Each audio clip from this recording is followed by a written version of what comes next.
नमस्कार, मैं GRS news के लिए गिरीश सिकरवार।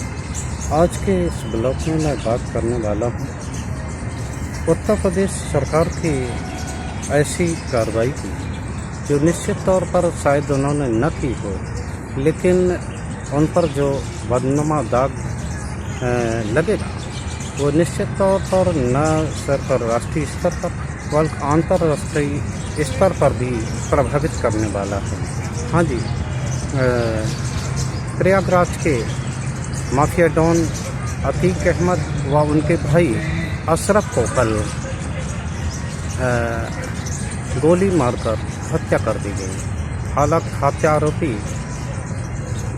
3 लोग तथाकथित रूप से जो हत्या में शामिल थे उनको मौके से ही गिरफ्तार कर लिया गया, लेकिन उन्होंने भारी पुलिस बल के सामने जो कृत्य को अंजाम दिया, निश्चित तौर पर इससे जो देश की छवि है, प्रदेश की छवि है, निश्चित तौर पर प्रभावित होगी। अभी कल ही अतीक के तीसरे पुत्र असद को पुलिस एनकाउंटर में मार गिराया था। उनके साथ उनका एक शूटर गुलाम रसूल भी मारा गया था, जिसका कल ही सुपर्दे खा किया गया। और शाम को 4 दिन के रिमांड पर अतीक और अशरफ से धूमनगंज थाने में पूछताछ हो रही थी। शाम को पूछताछ के बाद उन्हें मेडिकल चेकअप के लिए जब ले जाया जा रहा था तो वहीं पर पुलिस की मौजूदगी में भारी पुलिस बल की तैनाती थी और वहाँ पर उनको पत्रकारों के बीच में चल रहे 3 लोगों ने मार गिराया और जिससे कि उनकी मौके पर ही मौत हो गई। निश्चित तौर पर जिस तरह के बयान अतीक अहमद दे रहा था पुलिस को, तो उससे ये तय था कि देर सबेर उसको उत्तर प्रदेश सरकार ठिकाने लगाएगी ही, क्योंकि जिस तरह से वो पुलिस का जवाब दे रहा था और वो अपने बेटे के एनकाउंटर में शामिल पुलिस के 16 जवानों को या अधिकारियों को धमकी दे रहा था, उससे ये तय माना जा रहा था कि देर सबेर अतीक को, वैसे तो अतीक को उम्र कैद की सज़ा हो चुकी थी, लेकिन देर सबेर उनको निपटाया जाएगा, लेकिन इतने जल्दी उनकी हत्या हो जाएगी और वो भी पुलिस के सामने, मीडिया के सामने, तो वो किसी ने सोचा नहीं। निश्चित तौर पर अतीक के मरने से एक दुर्दांत अपराधी का अंत हुआ है। इससे किसी भी ऐसे अपराधी से किसी को भी संवेदना नहीं है, लेकिन जिस तरह से पुलिस की मौजूदगी में, पुलिस की अवरक्षा में और भारी पुलिस बल के बीच में जिस प्रकार उनकी हत्या की गई है, उससे न सिर्फ उत्तर प्रदेश प्रशासन पर एक बदनुमा दाग लगा है, बल्कि विदेशों में भी, अंतर्राष्ट्रीय स्तर पर भी इस बात की गूंज सुनाई देगी।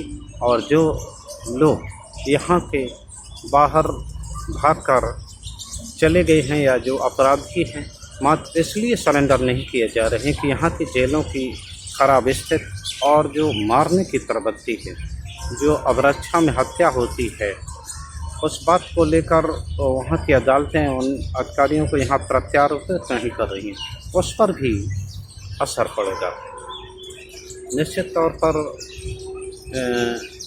ये घटना घटी, कानूनी रूप से ये बहुत गलत है। उस समय भी जब असद का एनकाउंटर हुआ था, तब भी कानूनी रूप से उसको गलत ठहराया गया था, क्योंकि पुलिस ने जैसी कहानी सुनाई, अब उस कहानी पर बार बार दोहराने का कोई लाभ नहीं है, क्योंकि अब उसकी मजिस्ट्रेट ट्रायल जांच के आदेश हो चुके हैं, जो कि शुरू भी होगा। तो आखिर ये जांच में क्या होने वाला है। लेकिन जिस तरह से पुलिस की सुरक्षित अवरक्षा में उनकी हत्या हुई और अतीक और उनको मार दिया गया।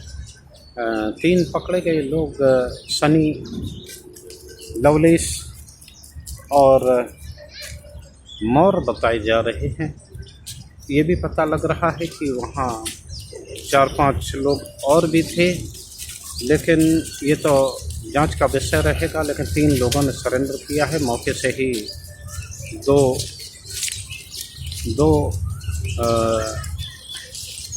गनें भी मौके से मिली हैं। बताया जाता है कि उन्होंने वारदात को अंजाम देने के बाद मौके पर ही सरेंडर किया। लेकिन जो इस घटना का दूरगामी प्रभाव पड़ने वाला है, निश्चित तौर पर इसको लिए मुख्यमंत्री योगी आदित्यनाथ को भी चिंता करनी पड़ेगी।